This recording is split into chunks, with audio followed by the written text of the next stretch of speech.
जब मेरी बहन देवी सीता ने धरती में समाधि ली तब मैं बहुत क्रोधित हुआ श्री राम पर, किंतु जब श्री राम ने सीता के इस निर्णय का विरोध किया तब मुझे समझ में आया कि श्री राम को भी सीता के वियोग की उतनी ही पीड़ा है जितनी पीड़ा सीता को ही, और मुझे उन पर गर्व हुआ। और आज तुम दोनों पर भी गर्व है कि कैसे लोक कल्याण के लिए तुम दोनों अपने प्राण त्याग करने के लिए सज्ज हो गए। और आज ये सिद्ध हो गया कि तुम दोनों केवल जन्म से ही नहीं, कर्म से भी श्री राम और सीता के पुत्र हो। महादेव का ये सेवक उनका एक संदेश लेकर आया है। वर्षों पूर्व तुम्हारे पूर्वज राजा भागीरथ ने गंगा को इस धरा पर उतारा था और इस संसार का कल्याण किया था। आज पुनः उसी संसार के कल्याण हेतु उसी गंगा की सहायक नदी अर्पा, जो कि दक्षिण की ओर से बहती है, तुम्हारे शिवलिंग पर गिरकर इस धरा को पवित्र करेगी।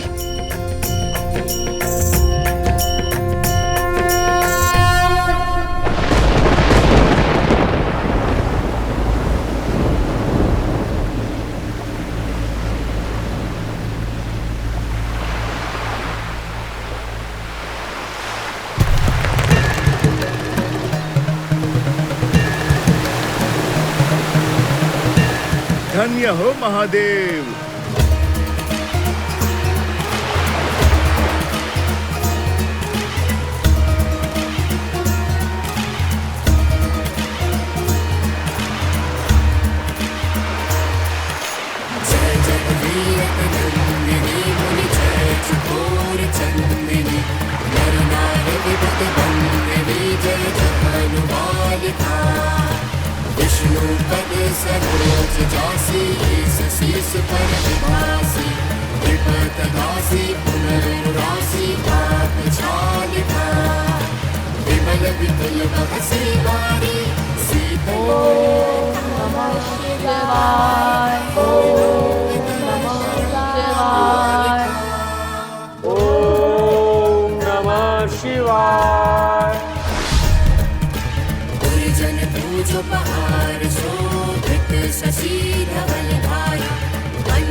अंततः सिया राम की संतान ने एक बार पुनः स्वयं को सिद्ध कर दिया, एक और असंभव युद्ध जीत लिया।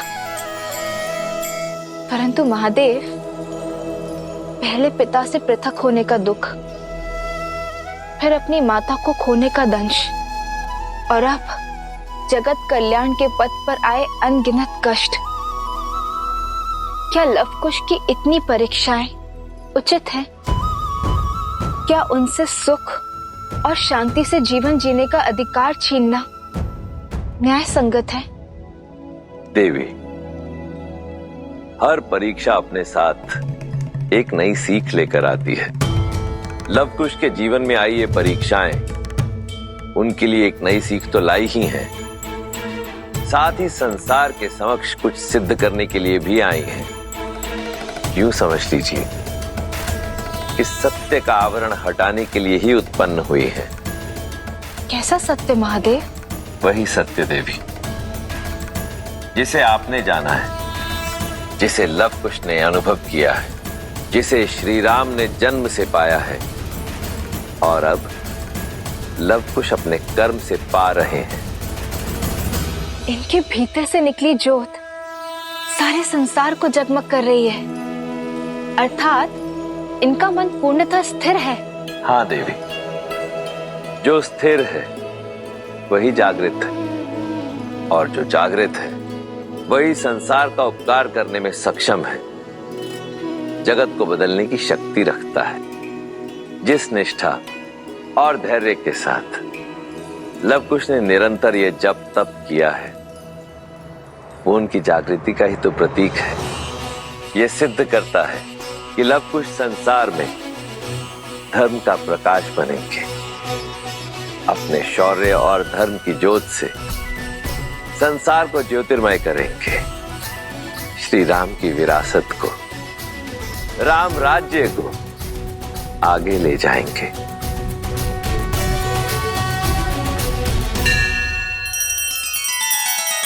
श्री रामचंद्र कृपालु भजु मन हरण भव भय दारुणम नव कंज लोचन कंज मुख कर कंज पद कंजारुणम।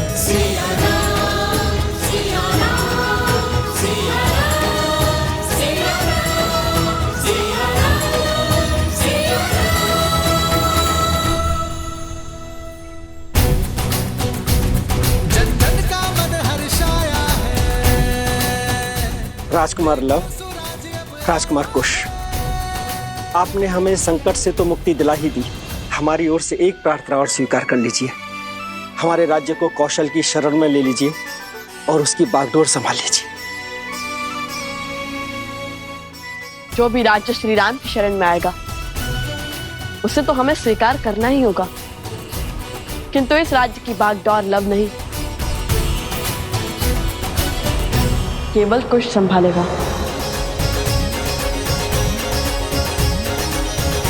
राजकुमार कुश की जय, राजकुमार कुश की जय, राजकुमार कुश की जय। माता कहती थी कि संसार में प्रेम से अधिक मूल्यवान और कोई वस्तु नहीं, और आज आप सबका प्रेम देखकर मेरा हृदय गदगद हो गया। मैं अयोध्या का राजकुमार कुश अपने पिता श्री कौशल नरेश श्री राम के नाम को साक्षी मानकर आप सभी को और इस राज्य को कौशल राज्य में सम्मिलित करता हूँ। कुश के साथ ये गांव और अधिक कुशल होगा और इसलिए आज से इस राज्य को कुशावती के नाम से जाना जाएगा। राजकुमार कुश की जय, राजकुमार कुश की जय, राजा राम की जय, राजा राम की जय, राजा राम की जय, राजा राम की जय। राजा रामचंद्र की, राजा रामचंद्र की, राजा रामचंद्र की, राजा रामचंद्र की, राजा रामचंद्र की। केला बहुत ही मीठा है।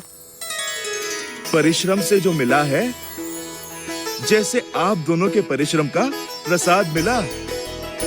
ज्ञान प्राप्त करने निकले और दिग्विजय होकर लौटे। प्रभु तो ये सुनकर गदगद हो उठेंगे। कुछ लीजिए। नहीं,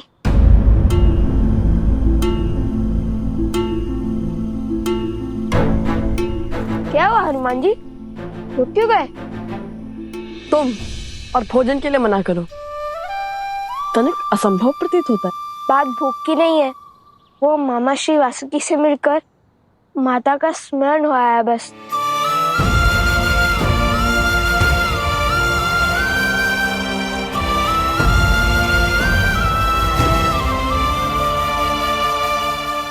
देख रहे हैं ना प्रभु,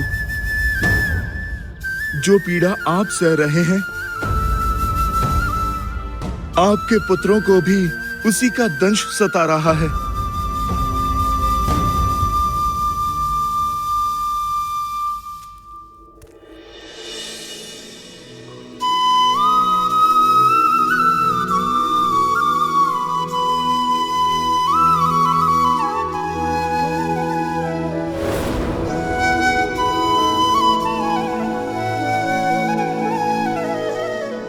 क्षमा करे गुरुवर, किंतु पुत्र का मोह ही कुछ ऐसा है, समक्ष रहे तो मन आनंद से भर जाता है, और यदि ना हो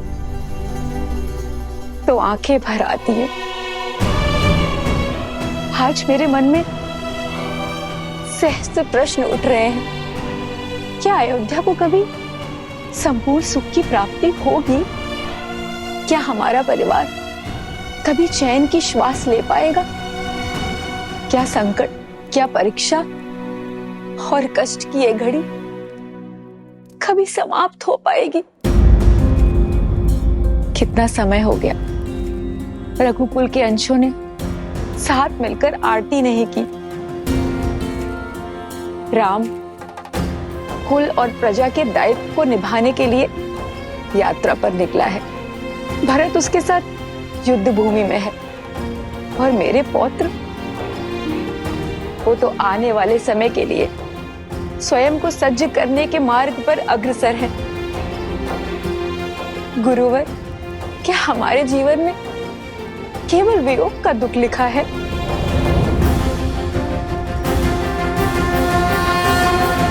देवी, यह वंश, यह परंपरा केवल एक परिवार नहीं, एक धरोहर है, साक्षात नारायण की। ना ये परिवार साधारण है, ना परिवार जन। फिर आपके ये कष्ट सामान्य कैसे हुए देवी? रघुकुल सदा धर्म की धुरी रहा है और रहेगा।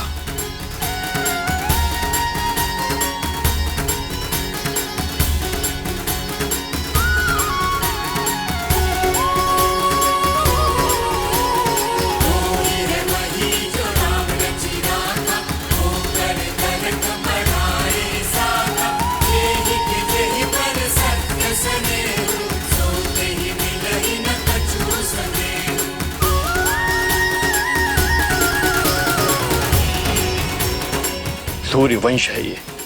सूर्य स्वयं तपकर ही प्रकाश देता है।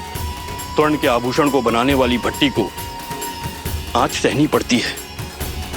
जो संसार संवारने निकले हैं उन्हें कष्ट सहना पड़ेगा। इसलिए चिंता त्यागिए और भक्ति कीजिए देवी। पूर्ण श्रद्धा से प्रार्थना कीजिए। दुख की दुहाई में नहीं, केवल ईश्वर की आराधना में रमिए।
नतमस्तक हो जाओ वीरो।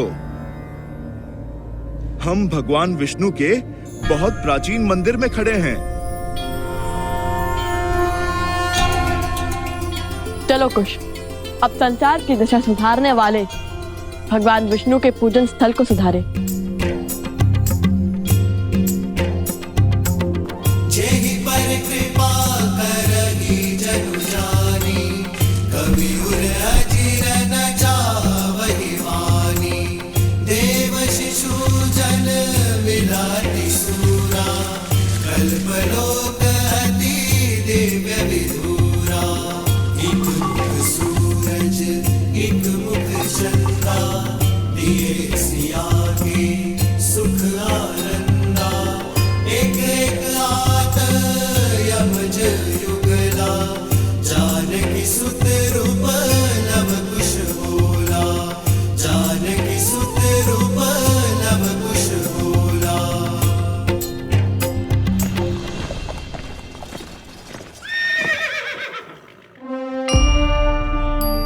पिताश्री, पिताश्री, प्रभु,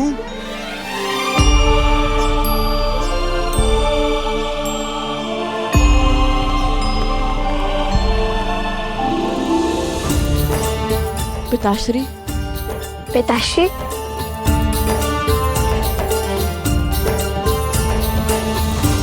पुत्रों,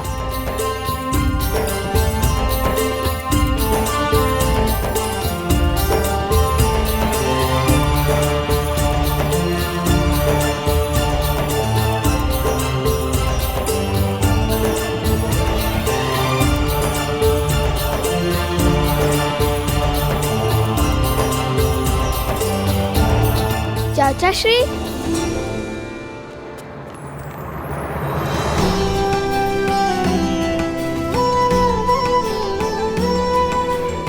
आयुष्मान भव।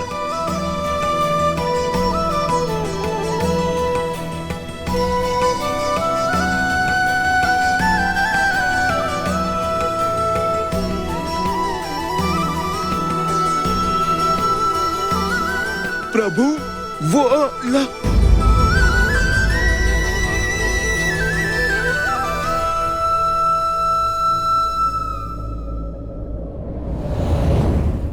अष्टबाहु का अंत ही नहीं, श्रद्धा का नया अध्याय भी लिखा है लव कुश ने। अपने तप से महादेव का आशीर्वाद प्राप्त किया, साक्षात वासुकी नाग की परीक्षा उत्तीर्ण की। दो शब्दों में कहूँ प्रभु तो इनका भविष्य दिग्विजय में परिवर्तित हो रहा है। असंभव को संभव किया है तुम दोनों ने, मेरे शीश को गर्व से ऊंचा किया है तुम दोनों ने, और धर्म के लिए स्वयं को समर्पित करना तो मानव कर्म की पराकाष्ठा है पुत्रों। हमारी बातें तो हो गई, अब अयोध्या का समाचार सुनाइए ना पिताश्री। अयोध्या में सब कैसे है वहाँ? सुमित्रा दादी, कौशल्या दादी सब स्वस्थ है लव कुश वहाँ पे। और लक्ष्मण भैया वो कैसे हैं?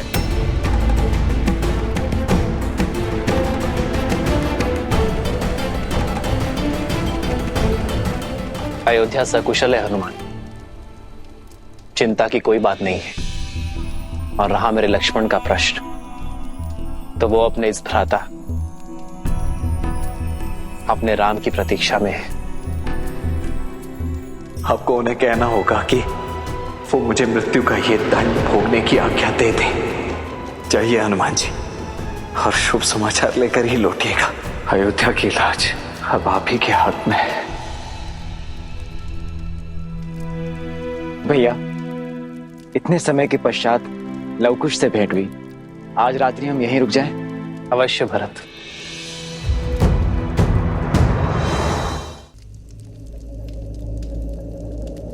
चिंता की कोई बात नहीं है। और रहा मेरे लक्ष्मण का प्रश्न, तो वो अपने इस भ्राता अपने राम की प्रतीक्षा में है। तो क्या लक्ष्मण भैया अभी तक प्रभु श्री राम की आज्ञा की प्रतीक्षा कर रहे हैं? हनुमान जी,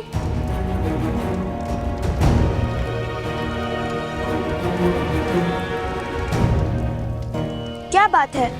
आपकी आंखों में दुख और मुख पे चिंता। अपनी पीड़ा अग्निदेव से नहीं, हमसे कहिए क्या हुआ? चिंता नहीं, चिंतन कर रहा हूँ। मन कुछ घबरा सा रहा है, कुछ उचित आभास नहीं हो रहा। प्रभु को हृदय से लगाते ही उनके भीतर की अतः पीड़ा का आभास हुआ मुझे।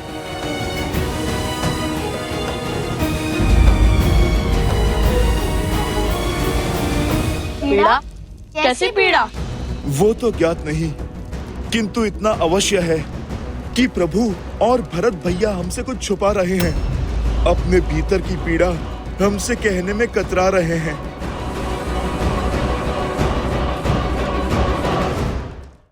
ये समय उचित नहीं है भरत। लवकुश और हनुमान को अभी लक्ष्मण का सत्य ज्ञात नहीं होना चाहिए। आपकी चिंता समझ सकता हूं भैया मैं। यदि उन्हें सत्य का ज्ञात हुआ तो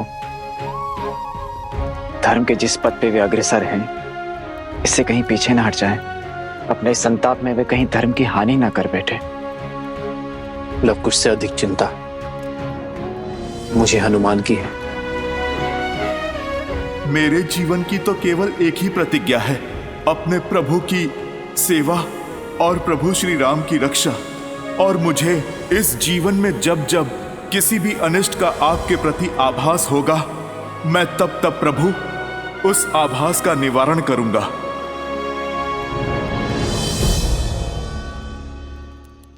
प्रभु की पीड़ा का कारण जानने का एक मार्ग है। क्या? अयोध्या। वहीं जाकर सत्य का भेद खुलेगा।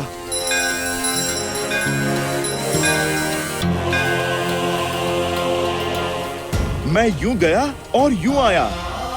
एक बार अपनी आंखों से अयोध्या और लक्ष्मण भैया को देख लूंगा तो मुझे संतुष्टि मिल जाएगी।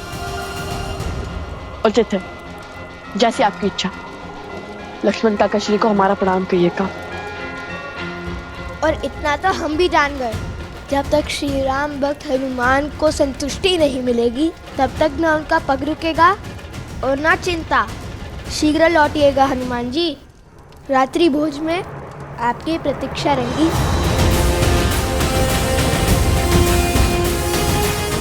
जय श्री राम।